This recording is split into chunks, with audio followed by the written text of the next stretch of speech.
Hi everyone, my name is Maksym Palamarenko. I am Head of Software Development Office at NIX. Today we will talk about generative AI solutions. There are many discussions on the impact to corporate sector in general and software engineering specifically. Some claim that there will be no software engineers in 5 years.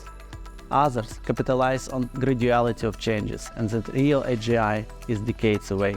The first thing we checked when the new tools arrived was the immediate impact on productivity. Our internal poll showed that in the first month 90% of company personnel tried ChatGPT and 30% found it significantly enhances their productivity. Interestingly, at the time generic AI tools like ChatGPT were more useful for engineers than specialized like Copilot. We quickly found that we can automate a wide range of tasks. However, the extent of this productivity boost is heavily contingent on discovery of best practices. Some use cases are obvious and simple, but others need to be discovered and proliferated.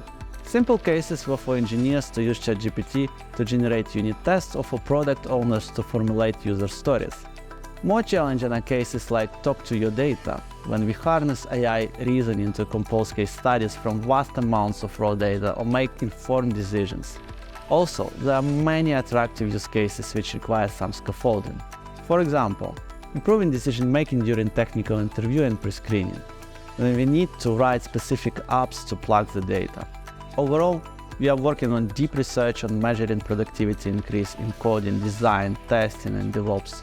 As we seek data to verify, we take early reports from tool vendors. For example, Microsoft claims Copilot increases productivity up to 55% for coding tasks and that 40% of code from those who use Copilot is AI generated. In service company like NIX, we have T-shaped solution architects and V-shaped deep specialists who use the technology in different ways. T-shaped specialists leverage AI in the way of increasing speed of investigating, learning, and gluing together different technologies. While V-shaped specialists barely can improve their already great performance in own framework, but can speed up trivial tasks. So we are doing independent productivity assessment with control groups and try to measure various factors. The landscape on generative AI is developing fast these days.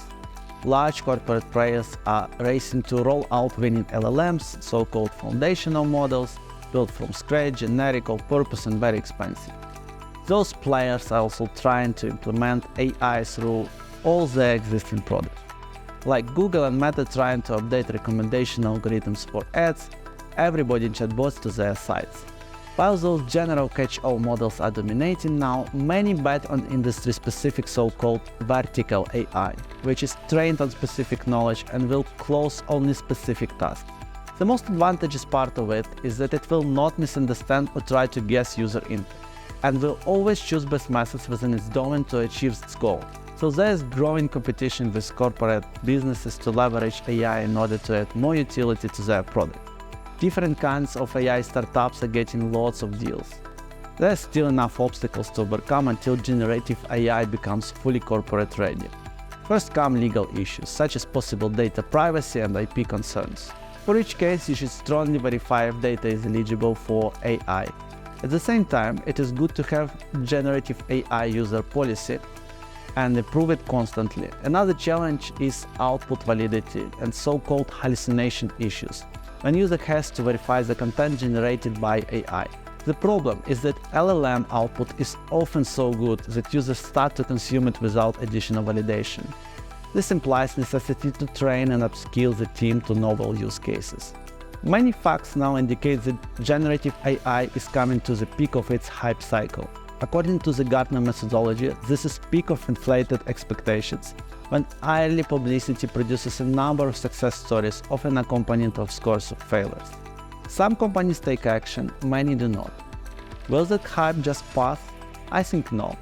There will be gradual significant changes across all industries. Some part of current experiments will be converted to working algorithms and solutions, and those who will capture them will reshape the market. Even now, many professionals use tools like ChatGPT and derived products daily to accomplish their tasks, and this trend is set to rise. I see large perspective in professional education. Previously, the internet, YouTube, and MOOCs enabled knowledge proliferation from largest technical hubs. There were still shortcomings, like if you do not understand some concept, you just couldn't stop pre-recorded video and ask the professor. But now, with ChatGPT, we have this proxy professor at hand. With this, both academic and workplace education will transform significantly.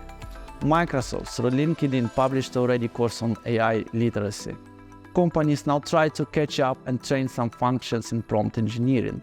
But I think we should look deeper and train people in general problem recognition and formulation, which is base skill behind working with AI.